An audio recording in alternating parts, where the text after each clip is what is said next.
Desde el momento en que Lucía comenzó su servicio social en el Hospital Central de la ciudad, supo que no sería fácil. Las guardias eran largas, agotadoras y a menudo solitarias. Tenían turnos que superaban las 20 horas y aunque el cansancio era constante, lo que más le perturbaba no era la carga de trabajo, sino el ambiente del lugar. El hospital tenía fama de ser uno de los más antiguos de la región. Había sobrevivido terremotos, remodelaciones, crisis sanitarias e incluso había sido improvisadamente convertido en un centro de cremación durante el año más oscuro de la humanidad, el año 2020. Ahí, en uno de los edificios anexos, se almacenaron los cuerpos de quienes perdieron la vida por aquella enfermedad que cambió al mundo. Aunque Lucía comenzó su servicio un año después, el eco de ese dolor seguía impregnado en los pasillos. En sus primeros días, se hizo amiga de dos compañeros, Diego y Mariana. Ambos llevaban meses ahí y no tardaron en advertirle sobre las cosas raras que pasaban en ese hospital, sobre todo durante la noche. Al principio, Lucía pensó que se trataba de exageraciones para asustarla, pero cuando pidió detalles, sus amigos compartieron anécdotas que parecían sacadas de una película de terror. Objetos que se movían solos en la morgue, lamentos que venían desde el antiguo edificio clausurado, e incluso sombras que se deslizaban por los pasillos sin dejar rastro. Lucía no creía, o al menos eso pensaba. Una noche, al terminar su turno, caminaba por el estacionamiento para ir a su coche. El silencio en el lugar era denso, solo interrumpido por sus pasos. Fue entonces cuando escuchó un golpe seco, como si alguien hubiera cerrado una puerta de metal con fuerza. Se detuvo, miró a su alrededor. El lugar estaba desierto, pero ese sonido se repitió. Dirigió la mirada hacia el viejo edificio clausurado. Las pequeñas ventanas, colocadas en la parte superior del muro, reflejaban débilmente la luz del alumbrado público, y en una de ellas juraría haber visto algo. Unas manos presionadas contra el cristal que se veían desde adentro. El pánico la paralizó por un segundo. Luego corrió a toda prisa a su coche. Cerró las puertas y se quedó sentada, intentando calmar su respiración. Sentía que le faltaba, pero también lo que sabía es que ese edificio estaba sellado. Nadie entraba y mucho menos nadie salía.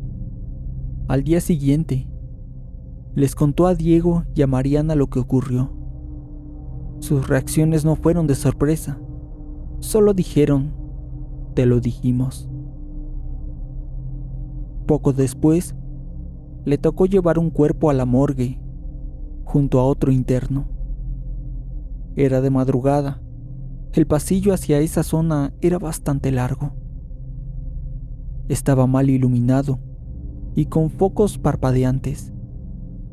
Por ese pasillo nadie quería ir solo. Pero mientras empujaban la camilla, se detuvieron al escuchar un sonido proveniente del interior del cuarto. Era un chirrido metálico, como si se movieran otras camillas. Lucía sintió que la piel se le erizaba y su compañero soltó una risa nerviosa, tal vez para calmar aquel aterrador momento. "Seguro son ratas", fue solamente lo que pudo decir, aunque su voz hacía notar que se encontraba completamente nervioso. no tuvieron otra opción más que entrar. Las luces en el lugar eran tenues. El aire se sentía denso. Varias camillas estaban ocupadas por cuerpos cubiertos con sábanas blancas. Se podía oler los cadáveres en descomposición. Se podía oler también el desinfectante impregnado en el ambiente. Dejaron caer el cuerpo, apagaron la luz y salieron rápidamente. Pero apenas cruzaron el umbral, la puerta se cerró detrás de ellos. El sonido metálico retumbó por el pasillo vacío.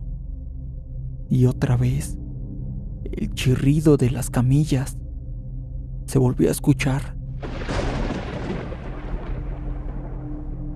Pero esta vez, mucho más fuerte, comenzaron a correr.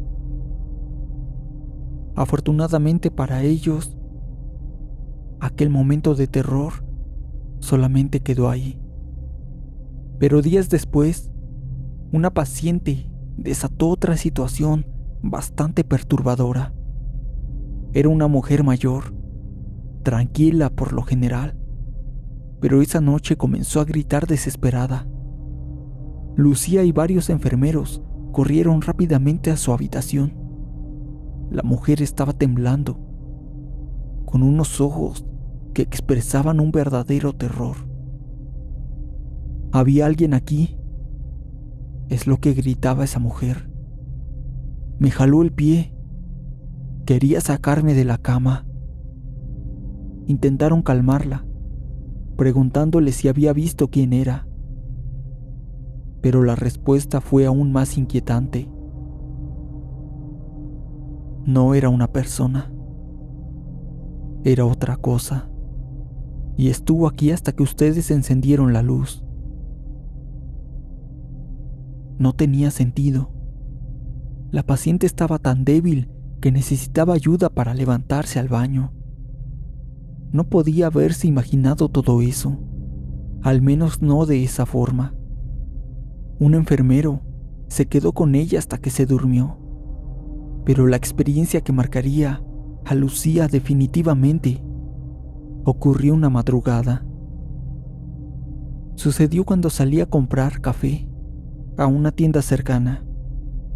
Caminaba por el estacionamiento entre el hospital y el edificio deshabilitado, cuando escuchó unas voces. Primero fue un murmullo, luego gritos. «Sáquenos de aquí, ayúdenos». Sintió un frío recorriéndole la espalda. Salió corriendo de vuelta al hospital y les pidió a sus compañeros que la acompañaran. Estaba tan convencida de que alguien había quedado atrapado en ese edificio abandonado. Todos fueron juntos. Le acercaron un bote para que pudiera asomarse por una de las ventanas. Ella subió, encendió la linterna de su celular y solo vio vacío, polvo, restos de cajas y nada más. Eso la dejó completamente llena de terror. El lugar estaba completamente vacío, pero estaba claro que ella había escuchado algo ahí, como si varias personas le estuvieran gritando, gritos que demarcaban una terrible desesperación. Con el tiempo, Lucía llegó a creer que esas presencias eran las almas que murieron en soledad durante aquella crisis sanitaria, gente que no tuvo una despedida, que no fue acompañada en sus últimos momentos. A veces se escuchaban sus gritos o susurros cuando el hospital quedaba en completo silencio. Algunos decían que pedían ayuda, otros que solo buscaban que alguien los notara. Un enfermero viejo, ya cercano a la jubilación, le contó un día que antes del 2020 el hospital ya tenía su historia, pero que aquel edificio en particular, el que fue usado como crematorio improvisado, nunca había tenido actividad paranormal, hasta que lo llenaron de cuerpos, hasta que la tragedia rebasó la capacidad humana de procesar tanto dolor. Lucía nunca volvió a ser la misma. Aprendió a respetar a los muertos, a tener cuidado con lo que decía en voz alta y a nunca ignorar un susurro, por insignificante que éste pareciera. Todas las noches, al salir de guardia, comenzaba a rezar. Rezaba por esas personas que ya no estaban. No sabía si serviría, pero ella creía que era lo único que podía hacer por las almas que se encontraban atrapadas en ese lugar.